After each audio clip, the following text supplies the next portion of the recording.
ሰላም ጤና ይስጥልኝ። የተወደዳችሁ የሰለዳ ሚዲያ አድማጭ ተመልካቾቻችን እንዴት ቆያችሁ?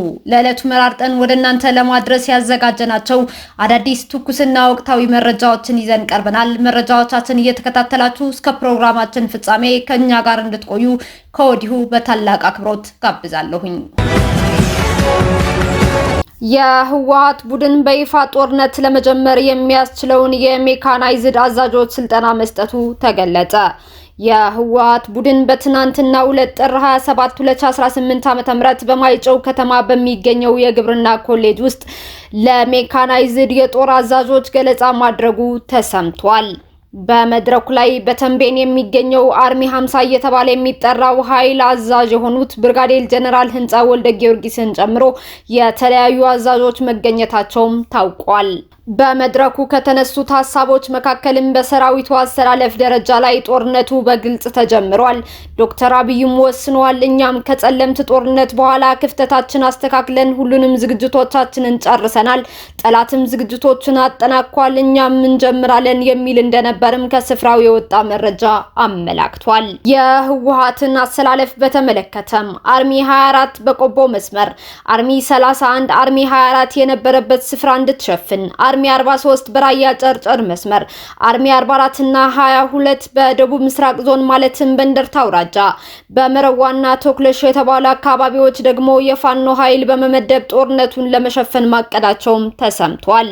በደጋ አካባቢ የሚገኘው የትግራይ የሰላም ኃይል በአብዛኛው ሚሊሻ ስለሆነ አቅም የለውም በማለት ግምታቸው እንዳስቀመጡም ተነግሯል። በተጨማሪም የኤርትራ ሰራዊት ሙሉ በሙሉ ከፋኖ ጋር መግባቱ የተገለጸ ሲሆን የህወሓት የመድፍ አዛዦች ከሻዕቢያና ከፋኖ ጋር በመተባበር ዝግጅታቸው አጠናቀዋልም ተብሏል። ሁሉም በትጥቅ መፍታት መርሃ ግብር የተሰናበቱ ታጣቂዎች የትም ቦታ ቢሆኑም ወደ ጦርነቱ እንዲገቡ ህወሓት መወሰኑን ተሰምቷል። በተያያዘ ዜና የኤርትራው መንግስት ሻዕቢያ ሰራዊቱ ሙሉ በሙሉ ወደ ትግራይ ክልል እንዲገባ ቦታ እያዘጋጀ እንደሆነ ተጠቁሟል። ኤርትራ ጦሩ ሊያሰፍርባቸው ካቀደባቸው የትግራይ ክልል አካባቢዎችም ሁሉም የአዲግራት ዩኒቨርሲቲ ካምፓሶች፣ ዕዳጋ ሐሙስ፣ አጉላ፣ ላጪ፣ መቀሌ የሚገኘው ፈለግ ዳሮ አካባቢ፣ አዲጉደም፣ ሽረ፣ ማይጨውና መሆኒ መሆናቸውም ተጠቅሷል። በተጨማሪም ከ20 በላይ የትራንስ ኢትዮጵያ የጭነት መኪናዎች የጦር መሳሪያዎችና የምግብ ሎጂስቲክ ለማምጣት በዛላምበሳ በኩል ወደ ኤርትራ መሄዳቸውም ተጠቁሟል። በአጉላና በመቀሌ ላጪ የሚገኙ የስልጠና ማዕከላት ያሉ አካላት አካባቢውን በአስቸኳይ ለቀው እንዲወጡ መታዘዛቸውም ተሰምቷል። በህወሓት ኃይሎችና በትግራይ የሰላም ኃይሎች የሚደረገው ውጊያ ቀጥሏል። በራያ ግንባር በህወሓት ኃይሎችና በትግራይ የሰላም ኃይሎች መካከል የሚደረገው ውጊያ መቀጠሉ ተሰምቷል። በአፋር ክልል በሚገኘው ሐራ መሬት የሚንቀሳቀሱት የትግራይ የሰላም ኃይሎች ከህወሓት ታጣቂዎች ጋር በተለያዩ ስፍራዎች እየተዋጉ የሚገኙ ሲሆን በትናንትናው ዕለት ጥር 27 2018 ዓ.ም ሁለቱ ኃይሎች በዛታ ወረዳ ለሰዓታት የዘለቀ ውጊያ ማድረጋቸው ተሰምቷል። በራያ በኩል በአፋር አዋሳኝ አካባቢዎች የተቀሰቀሰው ግጭት ከትላንት ጀምሮ ተባብሶ መቀጠሉ ተከትሎ በአካባቢው ማህበረሰብ ደህንነት ላይ አደጋ መደቀኑም ተገልጿል። እንደ ራያ ጨርጨር ባሉ አካባቢዎች ከሁለት ቀናት በፊት የጀመረው በከባድ መሳሪያ የተደገፈ ውጊያ ህወሓት በገበሬዎች ቤቶች ላይ መድፍ በመትከሉ ምክንያት በማህበረሰቡ ላይ ከፍተኛ ጫና እየፈጠረ መሆኑም ተሰምቷል። የህወሓት ታጣቂ ኃይል አፋር ክልል የመሸገውን የትግራይ የሰላም ኃይል ለመውጋት ወደ አፋር ክልል ዘልቆ በመግባት በአፋር ክልል የጸጥታ ኃይሎች ላይም ጥቃት መክፈቱም ተሰምቷል። በዚህም የአፋር ክልል የጸጥታ ኃይሎች ለህወሓት ታጣቂዎች ምላሽ ሰጥተው በከባድ መሳሪያ የተደገፈ ውጊያ እየተካሄደ እንደሚገኝም ተገልጿል።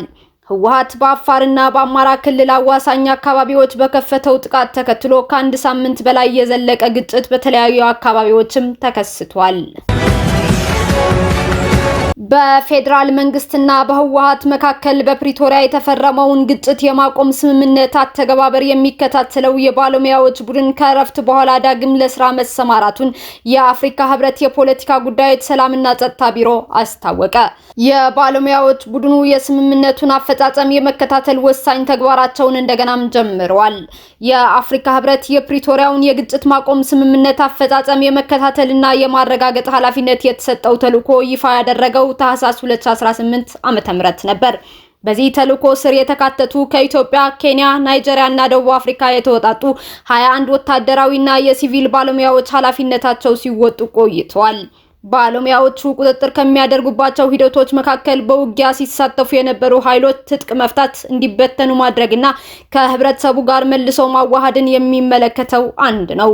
ከቀያቸው የተፈናቀሉ ግለሰቦች መልሶ ማስፈር፣ የኢኮኖሚያዊና ማህበራዊ አገልግሎቶች ዳግም መጀመር፣ የሰብአዊ እርዳታ አቅርቦትን ማመቻቸትና የሰላማዊ ሰዎችን ደህንነት ማስጠበቅን የተመለከቱ ጉዳዮችን ባለሙያዎቹ የመከታተል ኃላፊነት ተጥሎባቸዋል።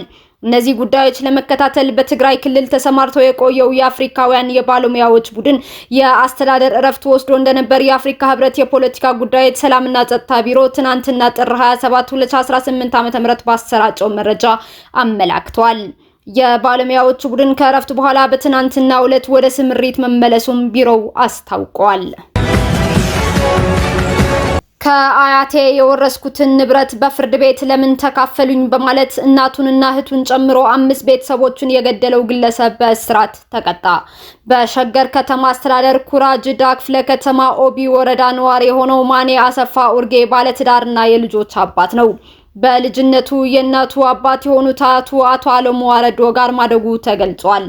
አያቱ በተፈጥሮ ሞት ህይወታቸው ሲያልፍ ንብረቶቻቸውን በሙሉ ወርሶ ማስተዳደር እንደጀመረ የሸገር ከተማ አስተዳደር አቃቢ ህግ ጽህፈት ቤት የተለያዩ ወንጀሎች ዳይሬክተሬት ዳይሬክተር አቃቢ ህግ ካሰች መለሰ ተናግረዋል። በዚህ ጊዜ የማኔ አሰፋ እናቱ ወይዘሮ ቡኪ አለሙ ብቻውን የአባታቸውን ንብረት ልጃቸው ወርሶ እሳቸው ምንም ባለማግኘታቸው ነገሩን ወደ ህግ አምርተው ክስ ይመሰርታሉ።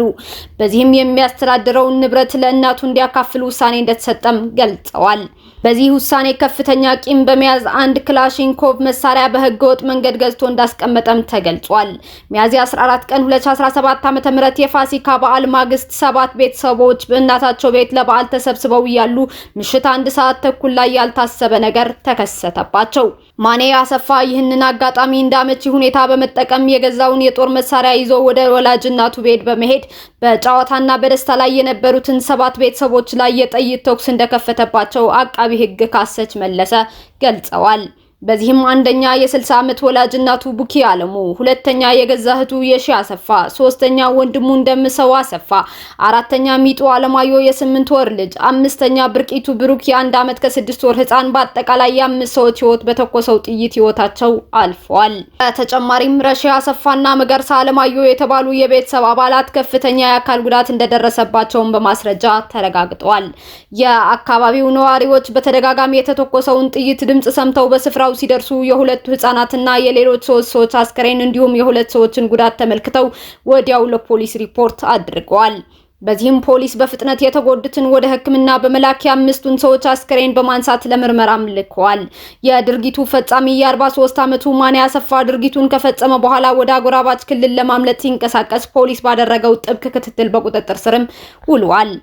ፖሊስ የምርመራ መዝገቡን ሲያጣራ ተከሳሹ ድርጊቱን ሙሉ በሙሉ መፈጸሙን ቃሉን የሰጠ ሲሆን የምርመራ መዝገቡን በአስከሬንና በተጎጂዎች የሕክምና ውጤት ወንጀል በተፈጸመበት መሳሪያና በተጎጂ ሰዎች ቃል ተጠናክሮ ለሸገር ከተማ አቃቢ ህግ ተልኳል። አቃቢ ህግም ከፖሊስ የቀረበውን የምርመራ መዝገብ ተመልክቶ ህዳር 14 ቀን 2018 ዓ.ም በተከሳሹ ላይ በ5 ሰዎች የነፍስ ግድያ፣ በ2 ሰዎች የነፍስ ግድያ ሙከራ፣ አካል ማጉደል እንዲሁም የህገ ወጥ የአሜሪካ ወታደሮች ናይጄሪያ መግባታቸው በተረጋገጠበት ወቅት ታጣቂዎች የበርካታ ሰዎች ህይወት ቀጠፉ። ማንነታቸው በውል ያልተለየ ታጣቂዎች በናይጄሪያ ምዕራባዊ ግዛት 2 መንደሮች አስከፊ የተባለ ጥቃት ፈጽመዋል። ጥቃት አድራሾቹ ሱቆችንና መኖሪያ ቤቶችን በእሳት አጋይቷቸዋል የተባለ ሲሆን የኑኩና ወሮ አካባቢ ነዋሪዎች ቤት ንብረታቸውን ጥለው ለመሰደድም ተገደዋል። የሟቾቹ ቁጥር ዜናው እስከተጠናከረበት ሰዓት ድረስ በግልጽ ባይታወቅም የአካባቢው ባለስልጣናት በትንሹ 35 ሰዎች ህይወታቸው አልፏል የሚል መረጃ ሰጥተዋል። በሌላ በኩል ቀይ መስቀል 162 ሰዎች ህይወታቸው ሳያጡ አልቀረም ሲል ለኤኤፍፒ አስታውቋል። በ24 ሰዓታት ውስጥ በርካታ ጥቃቶች በናይጄሪያም ተፈጽመዋል። የትራምፕ አስተዳደር ዳግም ወደ ስልጣን ከመጣ በኋላ የናይጄሪያ መንግስት ለመጀመሪያ ጊዜ የተወሰነ የፔንታጎን ኃይል ሀገሪቱ ውስጥ መግባቱን አምነዋል። ናይጄሪያ በተለያዩ ታጣቂዎች እየተፈተነች በመሆኑ የአሜሪካ ጦር ስልጠና እንዲሁም የደህንነት መረጃ በመስጠት አቡጃን ለማገዝ ወደ ምዕራብ አፍሪካ ብቅ ብለዋል። የቻይናው ፕሬዝዳንት ሺ ጂንፒንግ ለቤጂንግ እና ዋሽንግተን ግንኙነት መስመር የታይዋን ጉዳይ ቁልፍ ነው ብለዋል። ሺ ጂንፒንግ ከፕሬዝዳንት ዶናልድ ትራምፕ ጋር በስልክ ውይይት አድርገዋል። ሪፐብሊካኑ ትራምፕ ከቻይናው ሺ ጂንፒንግ ጋር የነበራቸው የስልክ ውይይት ገንቢ ነው ቢሉትም የታይዋን ጉዳይ ለቤጂንግ የሞት ሽረት ሆነባቸዋል ተብሏል። ከሩሲያው ፕሬዝዳንት ቪላዲሚር ፑቲን ጋር ፕሬዝዳንት ሺ ጂንፒንግ በቪዲዮ ውይይት ካደረጉ ከሰዓታት በኋላ የተደረገ የስልክ ጥሪም ነው ተብሏል። ለአሜሪካና ቻይና ግንኙነት የታይዋን ጉዳይ ወሳኝነት እንዳለው የተገለጸ ሲሆን ቻይና ቴፒን ወደ ግዛቷ ከመጠቅለል ወደ ኋላ እንደማትልም ተወስቷል። ሺ ጂንፒንግ ቻይና ታይዋንን የብሔራዊና የግዛት አንድነቷ አካል አድርጋ እንደምትወስዳት ያረጋገጡበት መድረክም ነው ተብሏል። ዋሽንግተን ለታይዋን የጦር መሳሪያ መሸጧን ማቆም እንዳለባትም ፕሬዝዳንት ሺ ለትራምፕ አሳስበዋል። ትራምፕ በበኩላቸው ከሺ ጋር ድንቅ የስልክ ውይይት ማድረጋቸውን አሳውቀዋል። ከፕሬዝዳንቱ ጋር በጎ ግንኙነት አለን የሚሉት ዶናልድ ትራምፕ ለአሜሪካና ቻይና ትስስርም እንደ ሀገር ይጠቅማል የሚል ሀሳባቸውን አጋርተዋል። በንግድ ኃይል፣ በታይዋን፣ ኢራን፣ ሩሲያ እና ዩክሬን ጦርነት ዙሪያ ፕሬዝዳንቶቹም መክረዋል። እስካሁን አብራችሁን ከኛ ጋር ስለነበራችሁ እያመሰገንኩኝ በሌሎች መረጃዎች እስክንመለስ እንደተለመደው የሶሎዳ ሚዲያ ቤተሰብ በመሆን ላይክ፣ ሼር፣ ሰብስክራይብ ማድረጋችሁን አትርሱ። አዳዲስ ትኩስና ወቅታዊ መረጃዎቻችን በቶሎ እንዲደርሷችሁ የደወል ምልክቷን ይጫኑ። ስኬት፣ ድልና ሰላም ለኢትዮጵያውያን። ሶሎዳ ሚዲያ